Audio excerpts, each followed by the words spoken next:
You're watching ETVN Philippines.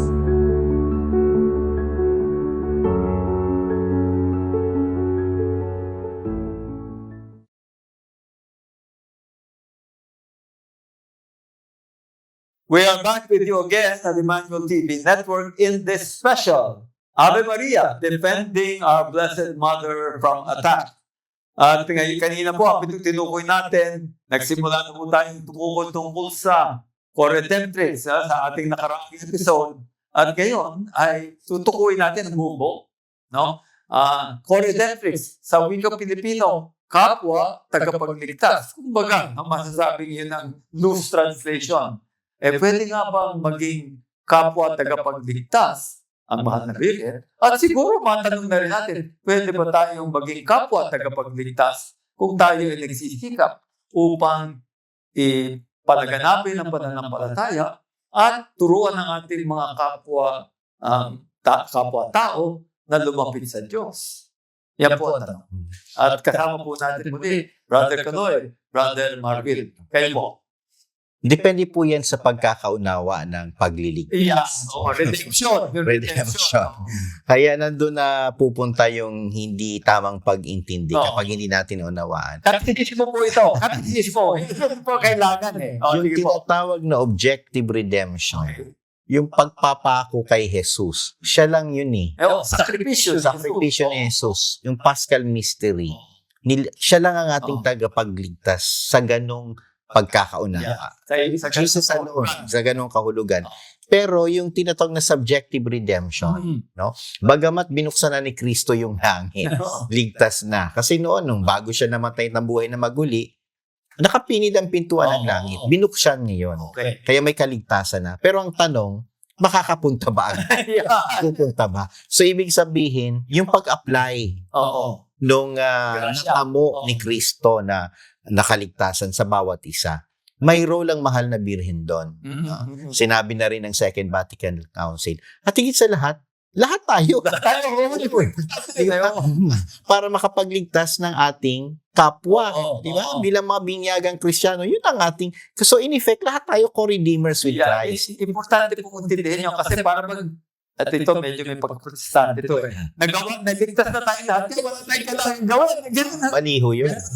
Paniniwala, hindi po. Merong objective redemption, ginawa ni Jesus, siya lamang, at doon binuksan niya ang tarangkahan ng langit. Pero meron subjective redemption. Yung ating pagsisikap, kasama po ang mahal na Birhen at sa kunayan, pangunahin ang mahal na Birhen upang ang ating mga kapwa-tao, mga kaluluwa, saving souls, ay mailapit sa Diyos at mapunta sa langit. Iwawasto ko lang yung paggamit ng salitang kapwa, tagapagligtas. Kasi po, pag yun ang ginamit natin, parang of equal footing no? Kaya hindi po ganon. Yung co-redemptrix kasi, wala talagang masabing equivalent na kahulugan sa Pilipino dahil yun ay salitang Latin. Yun, no? Yung co ay hindi nangangahulugan na equal, kagaya ng co-pilot. Hindi po. Galing po yung salitang Latin na cum, with. With. Tapos, kasama. Kapag X, feminine, woman. Tapos, yung Redeemer, Redemptor, si Kristo yon. So, lalabas, pag sinabing ko Redemptrix is woman with the Redeemer. Sino ba yung babae na kasama ng tagapagligtas? Si Maria, because she is the new Eve. Kagaya naman ni Eva sa lumang tipan, she is the copycatrix. Babaeng kasama ng makasalanan o babae na kasama ng nagkasala. Si Maria ang babaeng kasama ng tagapagligtas. Kaya co-redemptrix. Kaya doon nagkakaroon ng misconception dahil hindi inuunawa. No? Talaga naman na as the new Eve, Mary is the woman with the Redeemer. As Eve as the woman with the sinner, Adam. So, importante yun, ano? Talaga, ito, basta libot ito, kaya mabuti nakikinig ng maliwanag dito, no? Ngayon, ito po, siyempre, ang maganda dito, pinapaliwanag po natin. Kasi yan po ang kailangan, pagka mayroong ganyang mga terminolohiya, mga usap doktrina, na yung salita, maaaring mali ang pagkakaunawa. Ang kailangan po, hindi yung ipapagbawal mo, hindi, ipapaliwanag. Kasi pag sinabi yung pagbabawal, napakarami mo ng salita. Ang Trinity. Serious na yung pagbabawal. So, mabuti po na ipapaliwanag ito. At maganda rin nga yung importansya yung ating pagsisikap na masakip ang mga kapwa natin. Kasi kung aalisin mo na ang paniniwala na pwede tayong tumulong sa pagliligtas sa mga kaluluwa, wala na.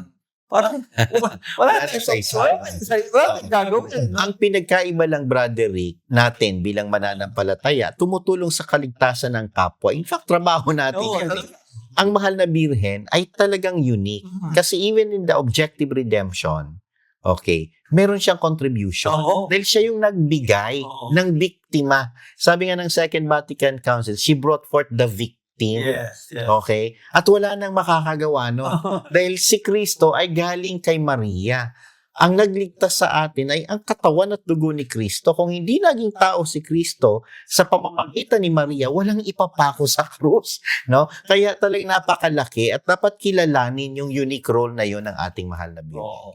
Gusto ko lang idagdagan Oo. na ang isa sa mga titulo ng ating mahal na ina ay Queen of Martyrs. Oo. At hindi ba nakakapagtaka to? Bakit Queen of Martyrs? Hindi naman siya pinatay, no? Hindi naman siya, well, hindi man siya physical na pinatay, no? Siya ay martir pa din. At masasabi nating first among, talagang the greatest among martyrs because nung siya ay nakatayo sa tabi ng ating, sa tabi ng ating nakapakong Panginoon. When she was there standing by the side of her crucified son, yung kanyang suffering, no? The suffering, the intensity, and the magnitude of her suffering, no other human can equal. No? So, yung kanyang suffering joined with the suffering of our Lord Jesus Christ. Although yung sacrifice ng ating Panginoon Jesucristo ay unique, yung participation ng ating mahal na ina dun sa suffering ni Kristo ay unique din.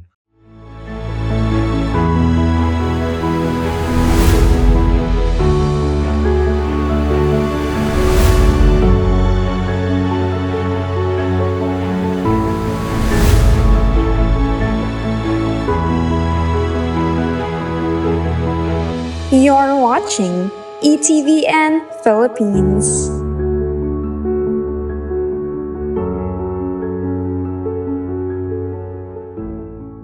Kasi the reason, isang dahilan siguro kaya talaga natatanong yung pagdudusa ng mahal na Birhen.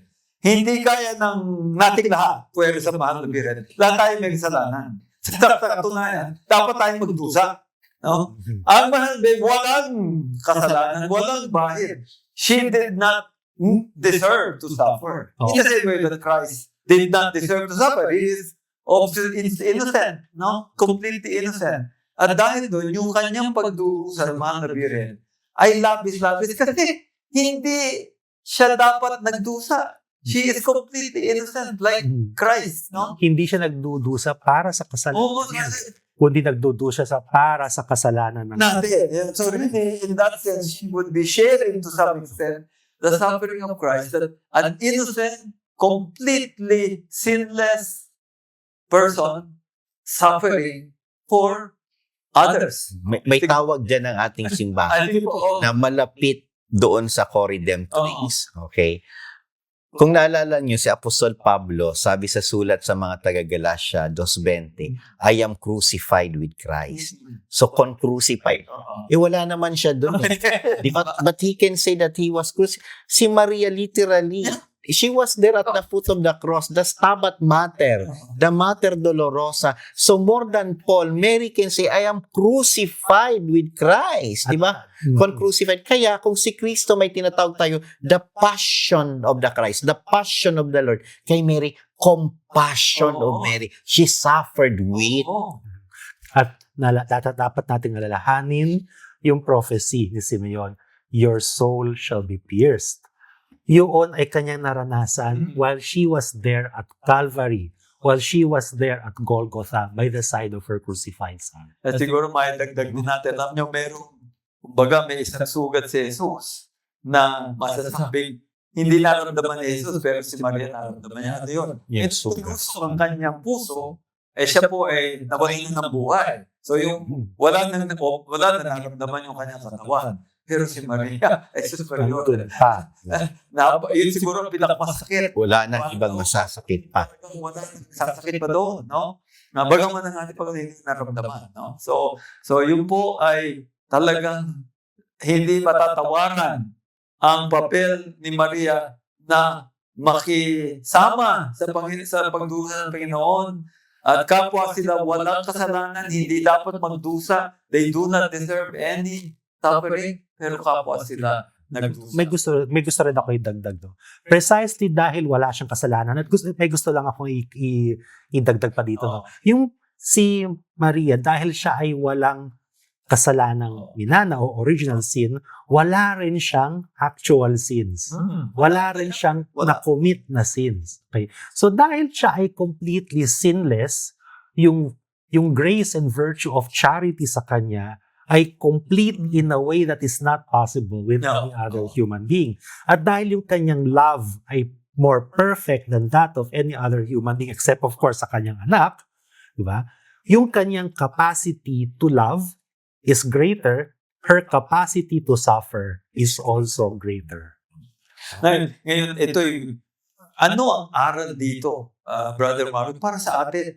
Tayo, nanawagan sa atin ng Panginoon. Go and make disciples of all nations.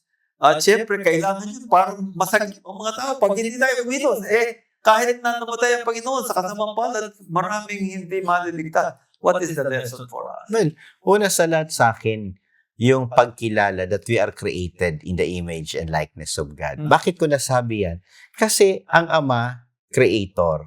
Ang Anak, Redeemer. At ang Holy Spirit, Sanctifier. If we are created in the image of God, who is Creator, Redeemer, and Sanctifier, may partisipasyon tayo. That's why we can co-create with the Father. Di ba?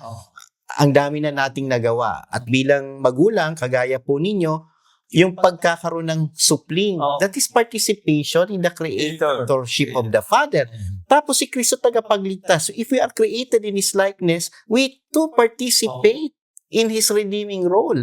Meron din tayong pakikisama sa Panginoon na tayo din ay mayroong ministeryo, meron tayong gawain na magligtas ng kapwa, may mission. At lalo na, tawangis din tayo ng Espiritu Santo na magpabanal din tayo ng ating sarili at ng ating kapwa. No? So, hindi nalalayo yan sa pagkakakilala natin sa Diyos. And we reflect God's image in us if we recognize the truth. So, ito pong co-redemptrix ay panawagan din sa na tayo ay magligtas din. Correct. It's a missionary call. At ito, ang pagliligtas, mga kababayan, mga kapwa kapanalig, ito ay para sa mga kaluluwa, mga kapwa-tao. Pero idagdag din natin, ito ay para sa daigdig. Para sa kalikasan. Yeah, we have to redeem the world. We must create a new world, the kingdom of God, and we must sanctify the world.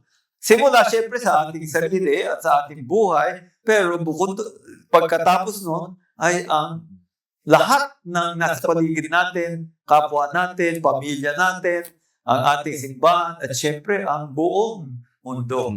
So dito natin makikita, brother, na hindi natin winawalang kabuluhan ang pagiging tagapagligtas si Kristo. Ipinapakita natin ang kapangyarihan ng kanyang pagliligtas dahil tayo, in-involve niya si Kristo, principal Savior. Pero kapag ikaw ay kinasangkapan ni Kristo, nakapagligtas ka ng kapwa mo, instrumental Savior ka. Kanino ang karangalan? Sa iyo ba? Hindi. Kay Kristo na gumamit sa iyo. Instrumento lamang tayo. Pagligtas. Ayan po, no? Okay? Sana po napulot natin yung maliwanag. Ang akin po dito ay dapat tayo maging imahe ng Panginoon, maging imahe makita sa atin ng Panginoon sa paglilikha, sa pagliligtas, sa pagbabanal. At sa ating pong babalik, ay yung tungkol sa pagbabanal, lalo nating makikita sa Mediatrix of All Grace, sa pagbabalik po ng Emmanuel TV Network.